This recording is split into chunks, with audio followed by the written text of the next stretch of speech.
Viewers ఎలా ఉన్నారు అందరూ? వీకెండ్ కదా అని చెప్పేసి ఫ్యామిలీతో పార్క్కి వచ్చాము, పిల్లలతో సరదాగా గడిపేందుకు. ఇప్పుడు ఇంట్లోనే ఉండి అల్లరి చేస్తుంటారని చెప్పేసి ఈ పార్క్ వచ్చాము, పక్కనే ఉన్న బొటానికల్ గార్డెన్కి. ఎంత బాగానే ఉంది, కానీ వచ్చిన 15 నిమిషాలకే వర్షం డబ్బా డబ్బా డబ్బా పడేస్తూ ఉంది. ఏం చేయాలో అర్థం కాక టెంట్ల కింద దూరేసి కూర్చేస్తున్నాము. 25 మినిట్స్ బాగా కొట్టేసింది వర్షం. అయితే మొత్తం బుడద చేసేసి వెళ్ళిపోయింది. పార్క్ మొత్తం బుడదనే, ఎక్కడ చూడ నీళ్ళే. ఏం చేసేది ఏం లేక ఇంటికి తిరుగు ప్రయాణం పెట్టాము. ఇంకా పార్క్ నుంచి బయటకు వచ్చే టైంలో మంచి వెదర్ మొత్తం మంచిగా మారిపోయింది. ఇంకా చిన్నగా వచ్చేటప్పుడు సరదాగా మళ్ళీ ఫ్యామిలీతో ఫోటోలు దిగేసి ఎంచక్క తిరుగు ప్రయాణం పెట్టేసాం.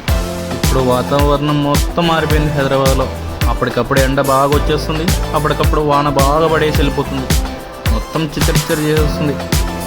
ఏం చేస్తాం, ఏం చేసేది ఏం లాగా సర్దుకొని తిరుగు ప్రయాణం పెట్టినాం. ఏం చేస్తాం, అంతే. ప్రకృతికి మనం ఏం చేయలేం. ఇది వ్యూవర్స్ ఈరోజు ముచ్చట. Bye bye.